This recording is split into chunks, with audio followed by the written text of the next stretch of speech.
Good afternoon, everyone. Yeah, but in the title, just one thing I changed. In my first slide, as you could all see, previously I wrote machine learning and now I wrote deep learning, which means no mercy to the computer. Initially, we all wanted to help our computer. We wanted artificial intelligence, but we wanted to help our computer by making the job easier in the sense how we did not feed either the image or the signal as input. Instead, we did part of the job for that computer. We have extracted the meaningful features from the input images. We have even cleaned the input images, pre-processed and all that, right? We did, and then we have fed it as an input to the computer. So that is called machine learning. But now we are thinking again, we thought again, and we decided when a human brain can perform the classification or analysis based on the input images, when it takes input images and signals as inputs, and if could perform any decision, why not the computer too? So why not we enable the computer to accept the input images and signals as such and perform the decision? There comes the concept of deep learning. So in one line, deep learning accepts inputs and signals as input images and signals as inputs, and it performs the classification. Fine, but not always. In my research too, I tried giving signals as inputs to LSTM, but it did not give me good result in terms of sensitivity and specificity. So again, I tried giving the features and it gave me good results. So again, image and signal processing is domain specific. No one can come out with a universal algorithm claiming that that's the right algorithm. Okay, fine. So now in deep learning, the first point we understood was we can give the input signals and images, and then we can perform the operation. And why is it called deep learning? If you could see backpropagation network, I said I used one input layer, which will not be counted as a layer. Then you had one output layer and three hidden layers, maximum 4 layers. But if you could see the number of layers in a deep learning network, it is in terms of hundreds. So the depth is more. And technically speaking, the third dimension will also be extracted from one layer to another. That is why it is called a deep learning neural network. Okay. So with this introduction about deep learning neural network, now we have a problem statement at our hand. So what is our problem statement? I think by now you should have guessed. We have three different sets of MRI images depicting glioma, pituitary tumor, and meningioma. Again, now our task is to classify these images, and the classification should be accurate in the sense the sensitivity must be more and the specificity should also be more. So once again, what is our aim? We have to develop an algorithm, or we have to develop a technique which will accept the images as inputs, and it will give us the classification correctly. So 3 images, 3 groups, 3 classes: meningioma, glioma, and pituitary tumor. That is what I have given here. Sir, we can go to the next slide.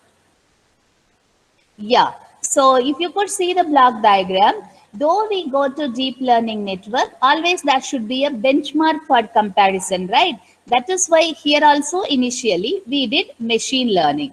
So before machine learning, whenever machine learning is involved, we should all understand that we should pre-process the image. So that's why you see, and specifically again I said, right, metadata is important. There we had mammograms, no problem, but here we are having MRI. So when you have MRI images, the literature says that we should perform skull stripping and bias correction if needed. Okay, so therefore we performed skull stripping, bias correction, that I'm not going to explain here, and contrast enhancement is also performed.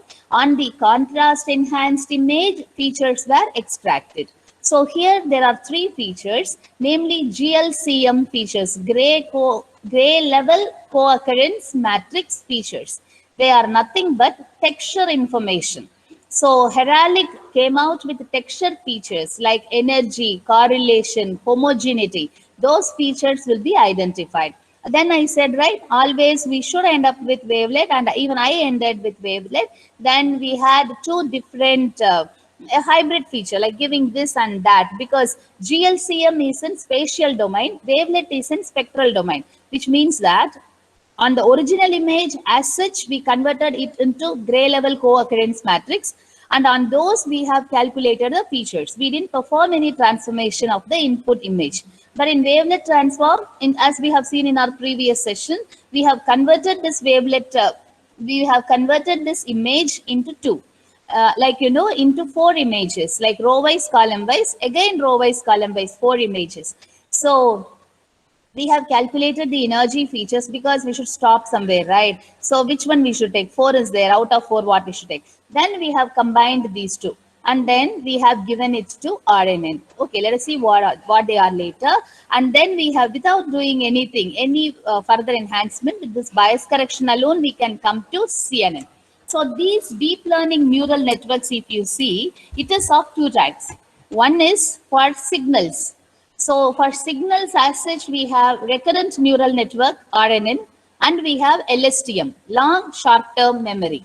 And for images, if you see, we have CNN, convolutional neural networks. Both are deep learning neural networks because either RNN or CNN or LSTM, they have large number of layers. That is why they are called deep learning neural networks. This RNN and LSTM, both of them are for single dimensional image, single dimensional inputs, which means you have to extract the features and those features should be converted into a one-dimensional matrix. That is like, you know, one row, many columns, any number of columns. And it is not a condition that for all the neurons, the number of columns should be same. See, the number of rows should be same because it's one dimensional, right? But number of columns need not be same. In one, you can have 12 features. In the other set, you can have 13 features, 14, that is allowed. That is why if you go to MATLAB or if you go to Python, if you see the data type, input data type of RNN or LSTM or CNN, they have accepted cell array. Because cell array is where we have the freedom to give any type of data structure. So that's why cell arrays, either input or output, will be in the form of a cell array. Okay. So RNN is one dimensional. Why is it called? RNN basically stands for recurrent neural network. Why are they calling it as recurrent neural network is, in BPN architecture, if you see, the input is fed only to the input layer. Then from the input layer, the net output, actually net output is again max, which I'm not going deeper. So the net output will be taken as an input to the next layer. Inputs will be stopped at the input layer itself. The processed inputs will be going to the next layer. But that's not the story with recurrent neural network. In recurrent neural network, every neuron, that is every layer will have the inputs. So that's why recurrent, reoccurring. So recurrent neural network. Actually, if you remember, in morning I said the gradient descent rule of backpropagation algorithm is giving you either infinitesimally small gradient value or unacceptably large value. So that's why, you know, convergence is not that good. So in order to avoid that problem only, initially recurrent neural network was developed, but this recurrent neural network also could not solve that problem. So, and another advantage is there for recurrent neural network. Actually, this recurrent neural network will take a part of the previous outputs memory also. To give you an example, in Google, if we type, for example, Satyabama Institute of Science and Technology, when I type Satyabama, immediately I will get Institute of Science and Technology, right? That is where they use this RNN for that, okay? Fine. So then in LSTM also similar, it is also used for the same applications. But the point is, in LSTM, that problem was algorithmically resolved. In LSTM, you will not have infinitesimally small gradient, or you will not have unacceptably large gradient. Again, for that, you know, the technicalities you can read on your own. they are having gating network. So that gating network will allow only a part of the previous output to be added to the present input, and that will be given as a net input to the neuron. Fine. So LSTM. If you take convolutional neural network, actually it was AlexNet.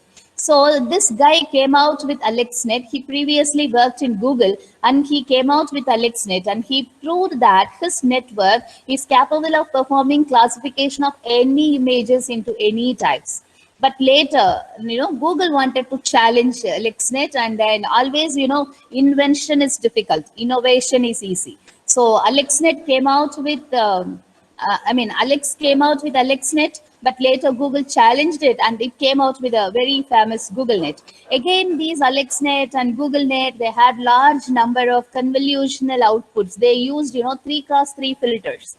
So instead of using 3x3 filters, they said, come on, I can use 1x1 filter. And that's how the concept of SqueezeNet came. And ResNet is also a variation of WGNet. So likewise, if you could see the deep learning neural network toolbox of MATLAB, which is, I think, available from 2019 B or A, all these networks and all these programs are already available. So you can easily use it, just change the input and you can get the output. It's not at all a big deal. Fine.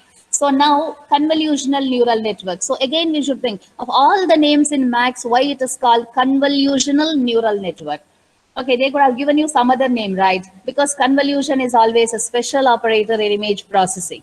So if you remember image enhancement, or if you remember image segmentation, we always perform convolution of a mask with the image, because we believe if we change the mask, we can get low pass information, low frequency information. If we change the mask, we can get high frequency information. If we change the mask, we can get the dots, we can get the lines, we can get the discontinuities. So that is the very famous sum of product operation in MATLAB. So, and that is done with the help of convolution. So feature extraction can be done only through convolution.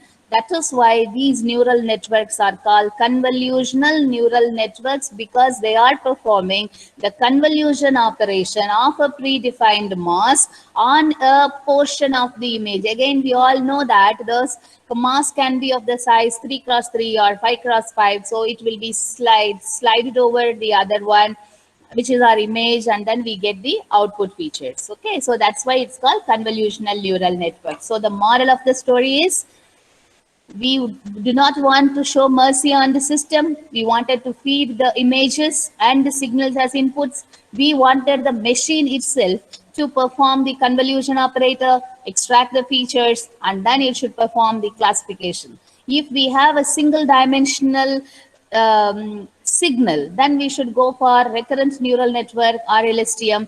Or if you feel, ma'am, we have worked so hard to find out the features, and all of a sudden you are asking us to go for signals, direct input. Come on, you need not go. You compare. By giving the signals as input, you compare with the features as input. At times, even for my case, for ultrasonic signals for weld flaw characterization, features worked well than directly giving the signal. So therefore, you can also try that. The signals can also be given as input to RNN, and the signals can also be given as inputs to LSTM, or the features can be given as input. Right? So it is two-dimensional, right?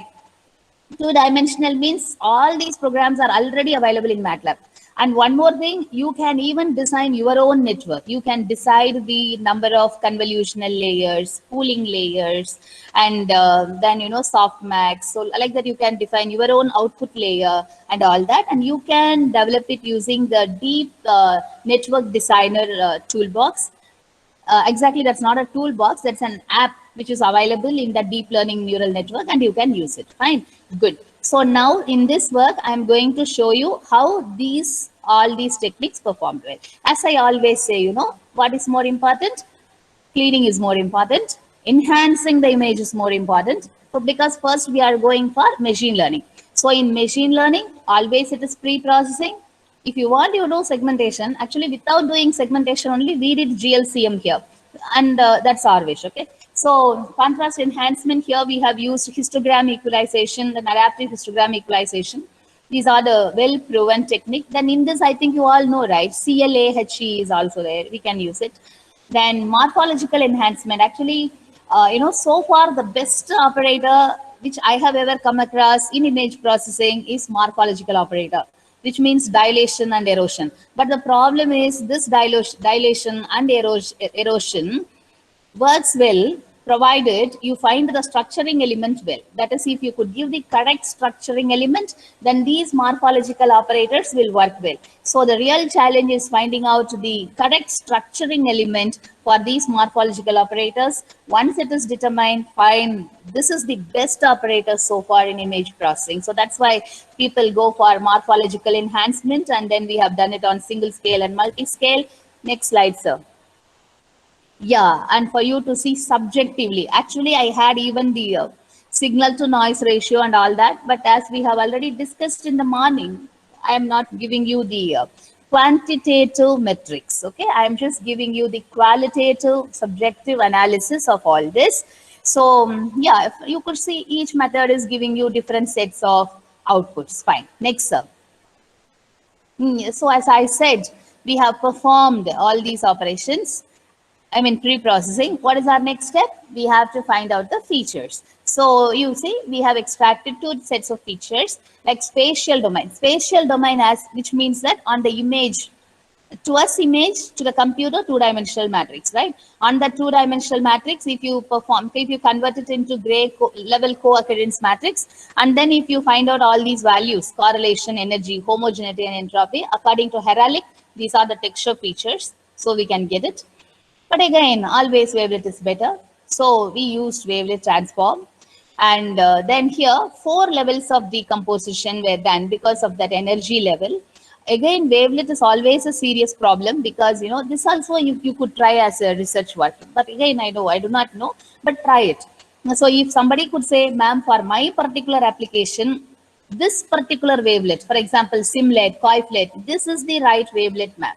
And if it, like that, and if you could say I can stop with 1 level of decomposition, no, I can stop with 2 level of decomposition. Again, if the level of decomposition can somehow be related to the input image, fine, we have done a breakthrough, which is not yet done.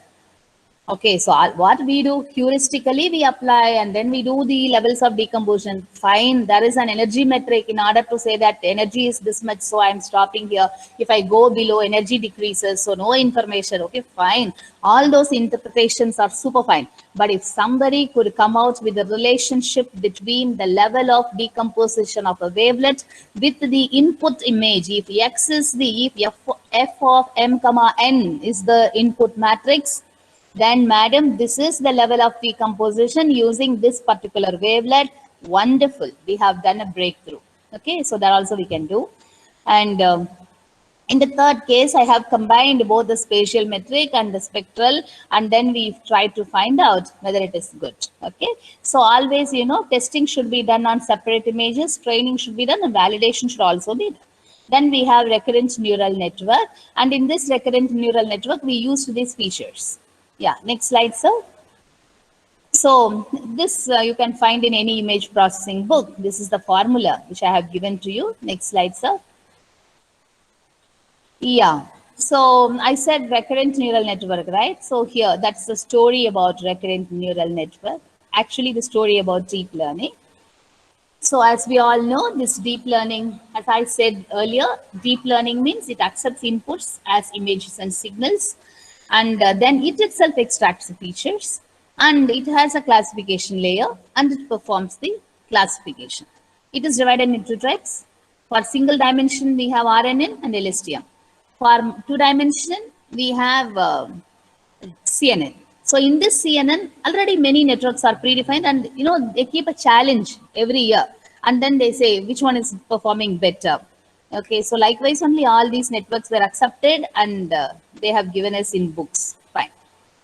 And if you have a doubt, madam, from 2-dimensional to 1-dimensional, I can go by extracting features. Is there a possibility of using a CNN for 1-dimensional signal? Yeah, it is possible. You can find out the spectrogram, and then you can convert it as an image, and then you can use it if you want. Okay, that and all, if you want, that's it. Fine. Next slide, sir. Yeah, okay, fine. This and all, like, you know, I think if you could see the letters, it is super fine. Tan H, can you see something called tan H here? I think like you may all know the basics of neural networks, right? So the idea is, we have inputs. Those inputs will be given, for example, X1 will be there, one input, X2 is another input. We have a neuron 1. To that neuron 1, weights will be associated. W1, then W2. So X1 W1 plus X2 W2 will go as an input to that neuron. And that will be converted into another value using an activation function. That activation function is here tan h, hyperbolic tan. Okay, this they have used tan h, and that output value will be given as an input after passing through some other constant in the case of recurrent neural networks. And if you could see the convolutional neural networks as such, as I said, input image is there, filters are used, 3x3 filters, and then depth information also they will give. So 3x3 filters are used, we get features. You just imagine, suppose I have 1024x1024 image, and then 3x3 is applied. The size of the image will not change. So the depth information I have given some 3. So it will be 1024 by 1024 into 3. My God, such a large data set. Okay, too much of features will also affect the classification. So in order to avoid that, we have to reduce the feature set. In order to reduce the feature set, we are having a pooling layer. So that is the use of a pooling layer. And finally, if you see, we will be having a fully connected layer. That fully connected layer is basically a network by itself. That fully connected layer will accept the vector feature maps which are obtained from the previous convolutional layer. Actually, it's a repetition of convolutional layer, activation function, pooling layer. Convolution, activation, pooling. Okay, so likewise the process repeats, and finally we have a fully connected layer which is a neural network by itself. It accepts these feature map and then it performs the classification and it gives you the output. Actually, the advantage of convolutional neural networks is that it is using transfer learning. Next slide, sir. Yeah, what do we mean by transfer learning is, in our BPN or in any of our RBN or GRNN, what we do, we have a network. We train it with our own data and then we get the output, right? Instead of that, these networks, which I'm saying, right, CNN, they are all pre-trained network. Already what they have done, they have trained these CNN with large and large data sets, like, giving Chinese herbs, 101 types of Chinese herbs. And then they will ask this Google Net to train and it will give the output. Then what they will do, they will use it for training, finding out the flower, type of the flower, another 101 data set. I mean, 101 types, you imagine, 101 sets of flowers, and in each set they will have some 10. In the first set they may have 10, second they may have 20, third they may have 5. So like that they will train. So initially, for some large amount of different data sets, they will train this network. So we are now already having a pre-trained network, and on these pre-trained network, if we feed our data, then this will give us a better output, and that is called transfer learning. So what is transfer learning? Transfer learning is the art of learning for a small data set, provided it has been trained for a very large data set. So CNN are all pre-trained network. I said, right, we can even develop our own network. So if we even if we develop our own network, there is a database for this. You have to use that database. You have to pre-train it.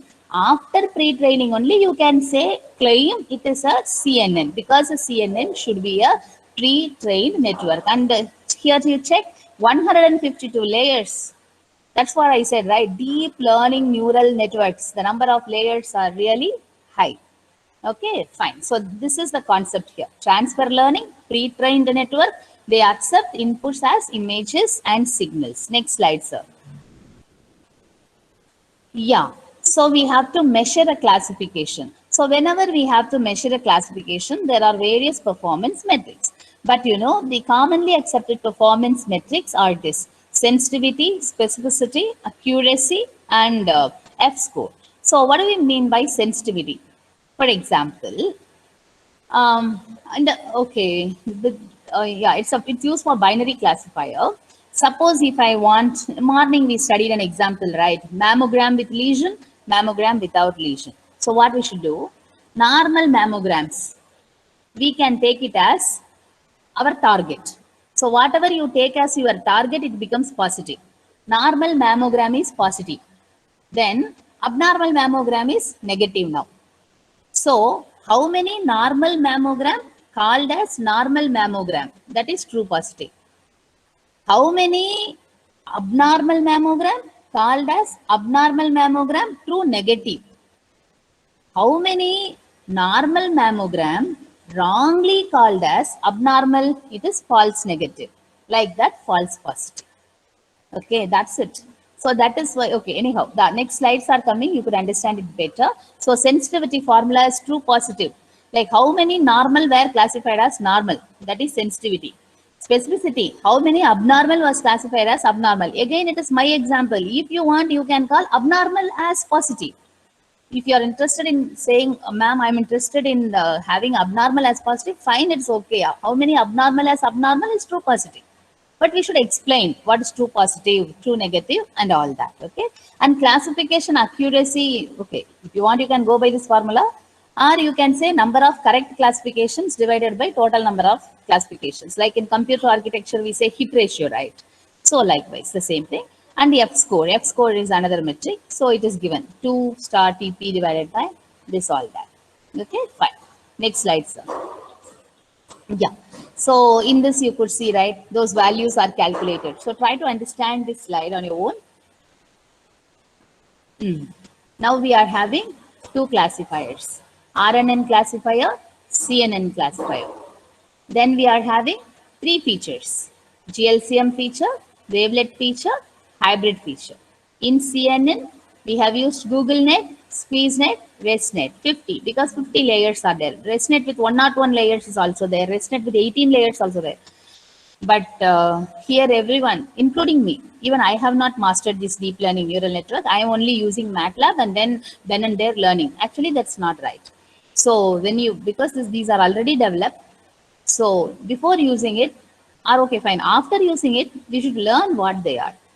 Okay, so fine. If we learn what they are, then we can even go and change their values. Actually, we can go and change their bias values, and then we can even develop our own network. So like that, so many things can be done. Okay, so here you see. So one is for trained data set. We have seen there, right? 75% is used for training and 25% is used for testing. Obviously, for trained data set, the values will be good. Okay, but the real mystery is in having a good value for the test data set. So both are given here. So you see for the test data set, yeah, you can even come out with a conclusion which is giving you the good result. So the hybrid features in RNN, and here if you could see, I think it is ResNet 50, which is giving you the good result. Actually, this is not interpretation.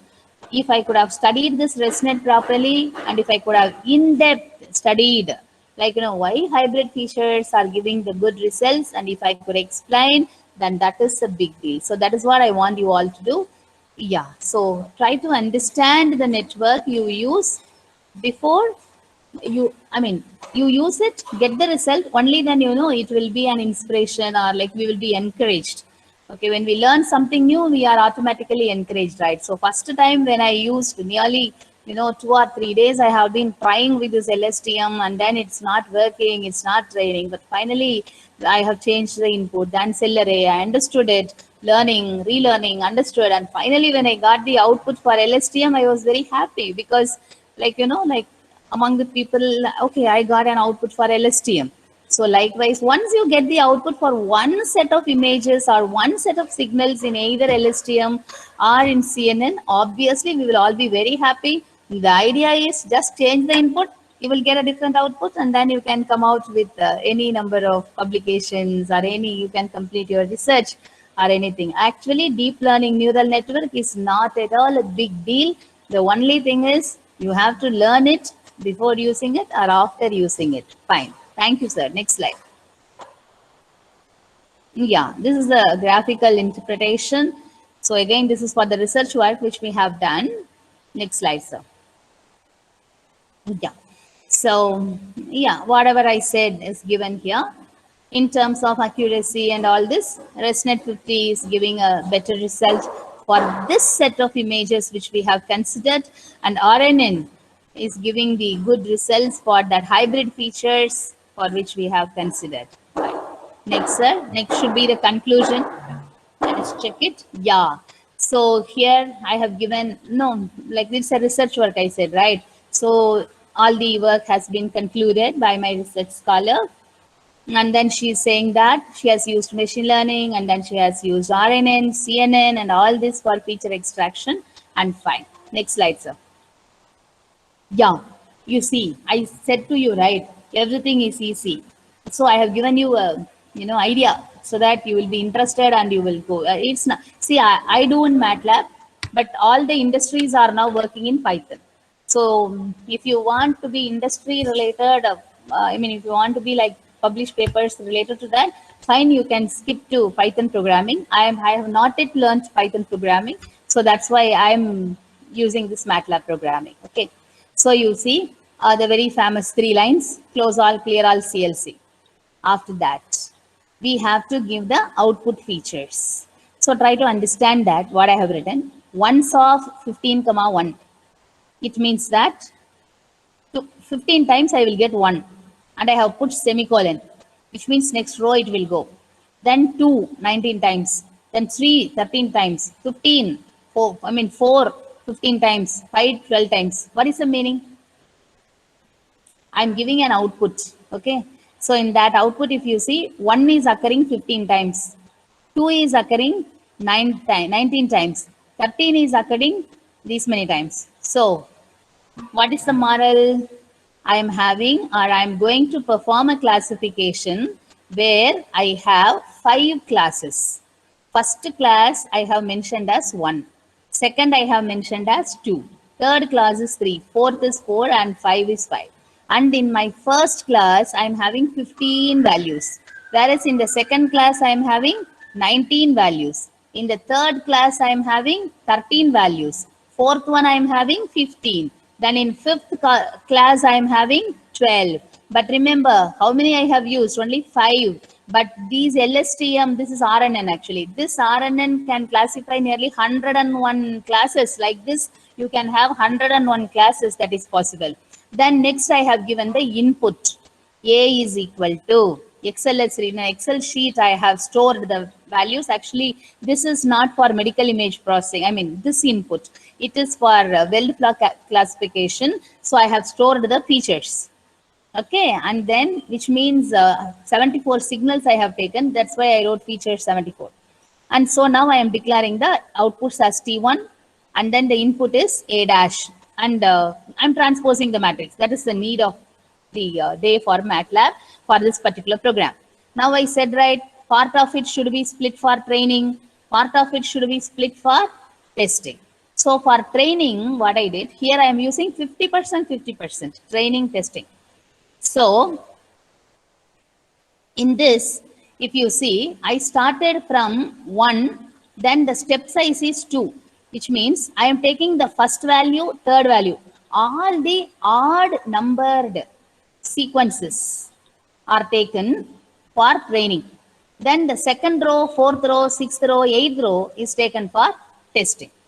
Okay, this is our part. From close all, clear all, CLC to this end is our part. Next, copying. What I copied, you see, net equal to layer recurrent neural network. Then the delay. Then the number of layers is, 2, 10 and 5. Why I wrote 5, you see, because 5 outputs.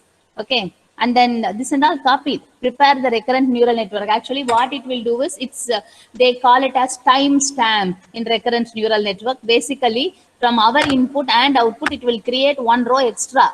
for the initial value. It will create a row extra. That's why it is given like this. And then we have to analyze the performance, right? Always performance is more important. So therefore, what I did, I have trained it and then I have analyzed it for the trained data set itself. Next, what I did, so I am doing it for the test data set. And after that, I'm converting it into a cell array. Yeah, this I missed here. Even in the trained data set, you see that curly braces, which we use only for cell array. I said, right, inputs and outputs should be cell array, because any number of inputs we can give, any data type we can give. And once again, it is not that you have to name it as 1, 2, 3, 4. I can name the flower. For example, in our case, if you want glioma, I can write glioma, I can write meningioma, and I can write pituitary tumor. That is also possible.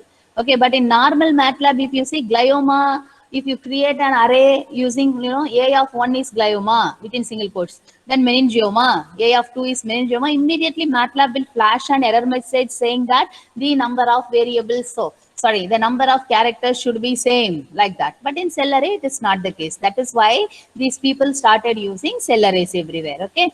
And then I want the desired output and I want the actual output. And then finally, we want a confusion matrix. Confusion matrix is nothing but for calculating our sensitivity and specificity in order to say which is true positive and true negative. Okay, so like that. So this also again I copied. For all this, see my contribution here is for the given set of input. So close all, clear all to end. Then remaining all I copied from MATLAB. You believe me, you can also do it. Okay, and then you can understand what it is actually doing, and then you can perform your work. So fine, super. Next slide, sir. Yes, that is recurrent neural network, right? That recurrent neural network could not give you the better result because their infinitesimally small gradient and unacceptably large gradient problem is there, right? So here we are going for LSTM. But you see, initially I tried with normal backpropagation network. That is why, all three, see, for crack, lack of penetration, lack of fusion, porosity, slag. Okay, this is for my ultrasonic application. So here, if you see, I wrote CRA, right? You try. I said, right, CRACK, crack, you can write lack of fusion. Like that, you can write lack of penetration. It will accept because it is a cell array. Okay, and then here one more thing. Yeah, it wants it as a category. So we should put S of out is equal to categorical of. This is again a well-defined, already defined function in MATLAB. And the XLS read is my input, our input. We are giving it same thing, you see, for training, for testing. Then here we call it as XTrain, XTest. I have used even the same variable names used there. Okay, XTrain, tested, same variable names. Copying, that is fully copied. Layers equal to sequence input layer of 1. Then LSTM, binary LSTM layer here, 100 output mode 1. The only change we have to make here is fully connected layer of 5, because I need 5 classification, 5 groups. That is why I wrote 5. Okay, you can write it as 3. In our case, it's 3, right? So we can write 3 here. That's all. Then that orange color box is also copied. I copied it, and then you see I have given it. Finally, we have to train the network. We have to classify it. I have calculated the LSTM accuracy, and fine. Here also, if you want, you can put the confusion matrix. Okay, it will work. Next slide, sir. These two are for signals. Oh my God. Okay, here again, you see, instead of giving that signal, previously it was for signal in my XLS file. Here features, that doesn't make a difference. Next slide, sir. Yeah, I said right now for images, what to do. So in this we have, IMDS train. Actually, I have used my husband's database. Okay, so I have named it so. And then here also, but here you should give which is the trained data set. Here I will say something to you. You should go to for example, if you want to use a CNN program, what you should do is, you can store anywhere. You can give the link like this, but there one folder only should be there.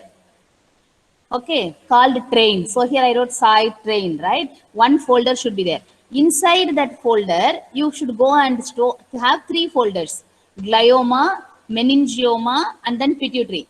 Whatever name of the subfolder you have given, that will be taken as the output. Label source. That is what I wanted to say. Similarly, for IMDS test also, what you should do, you should go and store it as one folder only. Outside it should be one site test.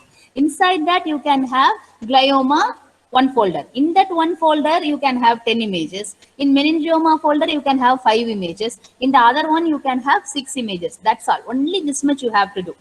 Okay, take your images, put it in subfolders, put all the subfolders in a single folder. For training, just give the path. Similarly, for testing also, do the same, just give the path. That's all.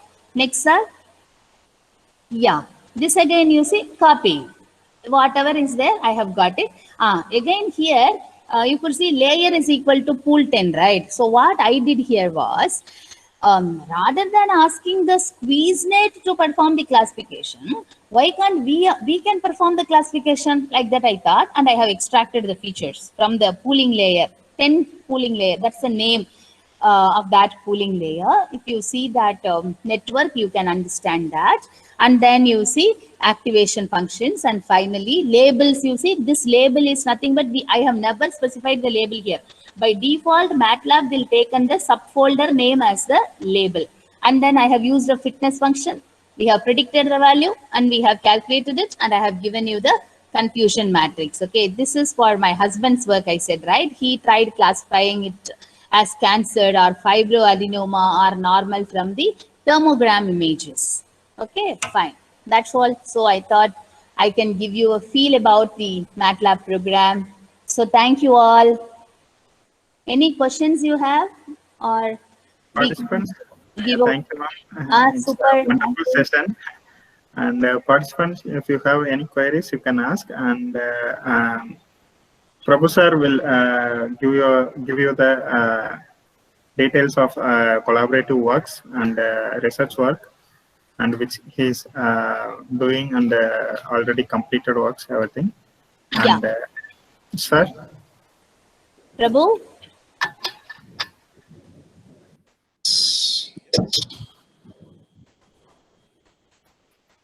Do you hear me all? Yes, Prabhu. Yes, sir.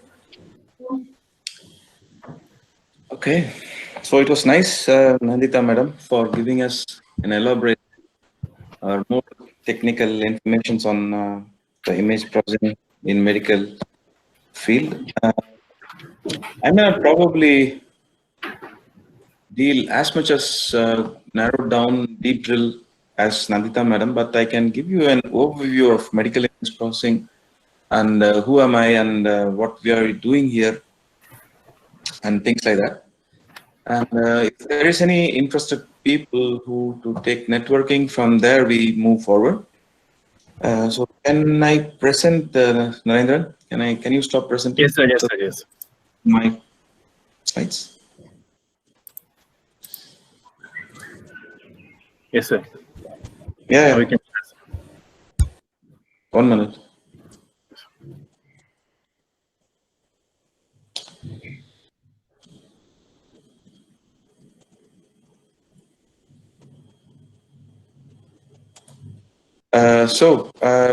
Can I know what I'm sharing now? Hello? Yes, sir. Yes, Production system. Yeah. Production system, flexible automation. Anyone can reply from the audience side? Yes. we can see it. Yeah, is it visible? Yes, it is visible. What is visible? Production systems and flexible automation and control. Perfect. So I see what you see. And this is what we do here in Huxcol and Wast. And we work mostly on industrial automation. And we have some educations on master's program, bachelor's, and in industrial education programs. And we also involve in the flexible automation, safety, the feedback control on welding and additive manufacturing. So mostly we work with robotized welding and where we get some information from the closed loop and we take the data from the welding and then we fix what needs to be done, like temperature and so on. We also simulate the robot cells and how to plan an industry. And we do some optimization based on certain conditions so that the operating cost of the industry might be reduced or optimized. We work a little bit on flexible automation, so on smart and flexible solutions. So it works on reconfigurations so that we need not program the entire industrial line just for changing the product. An industry who is manufacturing aircraft engines should also be able to manufacture the respiratory medical devices. And we have safety, human safety, so that most of the robots now work in collaborations. So we would like to make it more safe. This PTC is kind of a competence center where the industry people will come and take some competence. And they work on the real and also virtual environments. And we work more closely with the industries. So we give hardware solutions and we give the software configurations. This is a plug and produce concept, HMI, and we work on the safety. And when we started collaborating with the Indian institutes, especially with Satyabama and other institutes, we felt that there were a lot of tremendous applications in medical image processing, and there we started collaborating with other universities. And we are still in talks with Satyabama to propose a kind of an innovative solution for image processing. And after Nandita madam's talk, if I talk something about medical image processing, I would sound very novice, and I don't want to spoil my reputations on that. So I will be briefly giving you the architecture modules that I have taken from the references. So are we there? Chinadurai or somebody can reply? Yes, sir. Sure, sir. Modules? Sir? Do you see architecture modules? My voice is clear? Yes, sir. Yes, sir. Everything is clear, sir. Everything is clear. Okay. Yes, sir. So how should I take this? Everything is clear. Voice and as well as PPT, sir. Okay, wonderful. So Nandita madam has given you a very specific topic out of her research interest, and I learned that there are people from different backgrounds. We have work in so many areas in this domain. So right from the formation of acquisition and digitization, like a data acquisition, and then you enhance the image for a good visualization and analyze the image. And then if there are people from computer science, then they could probably work on management of the database. Yeah. So as this architecture says, there are multiple opportunities for a researcher to work on the medical image processing field. It's very vast. And nothing is saturated right now. So we have a lot of tremendous opportunities as the hardware computation power is increasing day by day and the size of the device going down day by day. We have tremendous opportunities in this field. And I wish you all good luck. And if there is any networking opportunity and if you would like to interact with Nandita madam, we as a team, we welcome you all so that we do something useful to the society and the country as well. I wish you all good luck. And if there are any questions or any discussions that we would like to take right now, I'm happy to do that. My contact information will be available with the organizers Nandita Madam's contact information will also be available with them. So if there are any specific requests or specific queries or specific discussions on the networking, probably we can make a separate scheduled call for that. Otherwise, I thank Nandita Madam for turning up tremendously in a very short span of time, like just 2 days or 3 days back, and giving us a lot of information on the medical image processing with the reasons behind the Laplace transform and Fourier transform, and what is a deep learning and what is a machine learning, and walking us through the coding also. I thank Nandita Madam and her team for setting up this technical glitches and coming up with a nice presentation. And I also thank the organizers, the management of the institute,